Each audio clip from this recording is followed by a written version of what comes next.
উদ্দেশ্যমূলকভাবে আমাদের শিক্ষকদেরকে নিম্নবিত্ত পর্যায়ে তারা রাখতে চান। শিক্ষা উপদেষ্টা নিয়োগের পরে মনে করেছিলাম তিনি যেহেতু নিজে শিক্ষক, তিনি শিক্ষকের মর্যাদার জায়গাটা বুঝবেন। 3 জনকে আহত করে ঢাকা মেডিকেল পর্যন্ত পাঠানো হয়েছে। পরে ইনকিলাবের পরে আমরা এই ধরনের চিত্র দেখতে চাই নাই। খবর পেলাম পারা নাকি 300 কোটি টাকা কোন মন্ত্রণালয়ে গাড়ি কিনছেন, কিন্তু শিক্ষকদের জন্য বেতন ভাতার জন্য বাড়াতে গেলেই তাদের কাছ থেকে শুনতে হয় সরকারের কাছে টাকা নাই।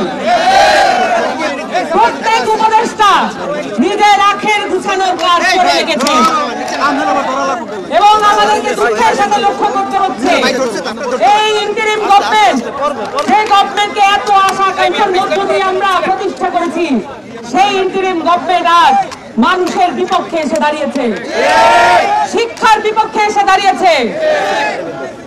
কোটা সংস্কার আন্দোলনের পরে গণঅভ্যুত্থান পরিলক্ষিত হয়েছে। তারপরে আমাদের একটা আশা ছিল বাংলাদেশে একটি শিক্ষা কমিশন গঠন করা হবে। বাংলাদেশের শিক্ষা প্রণোদিত ভাবে ধ্বংসের পর্যায়ে নিয়ে যাওয়ার যে চতুরতা শেখ হাসিনা দেখিয়েছে, সেটাকে ঠেকিয়ে দেওয়ার চেষ্টা ইন্টারিম গভর্নমেন্ট করবে।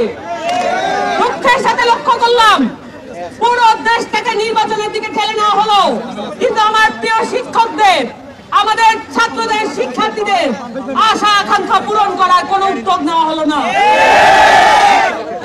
যেই সরকারি ক্ষমতায় আসার চেষ্টা করুক না কেন, সেই সরকারকেই শিক্ষা কমিশন গঠন করে তদুপরি সকল তদন্ত সম্পন্ন করে বাংলাদেশের শিক্ষা ব্যবস্থা তারা এই পর্যায়ে নিয়ে এসেছে, তাদের বিরুদ্ধে আইনানুগ ব্যবস্থা গ্রহণ করতে হবে।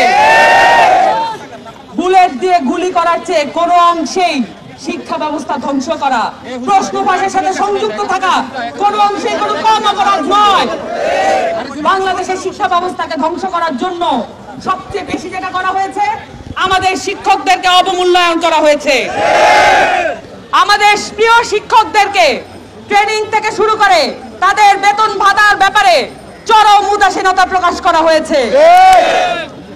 20% বাড়ি ভাড়া দেওয়া লাগবে, এটাও যদি ইন্টারিম গভর্নমেন্টের কাছে চাওয়া লাগে, তাহলে তাদের অবস্থান দেখে আমরা পরিষ্কার বাংলাদেশকে উন্নত করার জন্য, বাংলাদেশের শিক্ষা ব্যবস্থাকে প্রত্যেক ঘরে ঘরে পৌঁছে দেওয়ার জন্য তাদের আন্তরিকতা কতটুকু। এই বেতন, যে বেতন তারা অফার করছেন, সেইটা দিয়া কোন ধরনের স্বাভাবিক একটা নিম্নবিত্ত পরিবারও চলতে পারে না। উদ্দেশ্যমূলক ভাবে আমাদের শিক্ষকদেরকে নিম্নবিত্ত পর্যায়ে তারা রাখতে চান।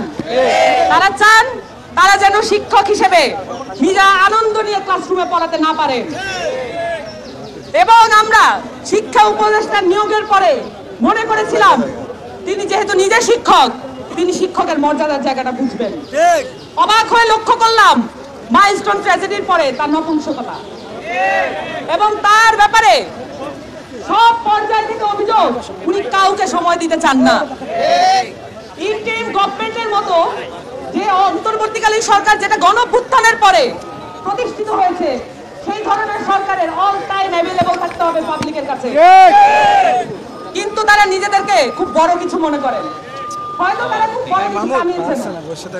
এই জন্য তারা আমাদের এই প্রান্তিক শিক্ষকদেরকে মূল্যায়ন করতে কোনোভাবেই রাজি করেন না এবং এমপিওভুক্ত শিক্ষকদেরকে জাতীয়করণ করার বিষয়েও তাদের সাথে কথা বলা তো দূরের কথা, আমরা বাড়ি ভাড়া আর তাদের মেডিকেল যে ফি সেইটা বাড়ানোর ক্ষেত্রেও আমরা দেখি তাদের সাথে যোগাযোগ করা যাচ্ছে না। এবং সেই দাবি জানাতে আসলে 3 জনকে আহত করে ঢাকা মেডিকেল পর্যন্ত পাঠানো হয়েছে। গণঅভ্যুত্থানের পরে, ইনকিলাবের পরে আমরা এই ধরনের চিত্র দেখতে চাই নাই।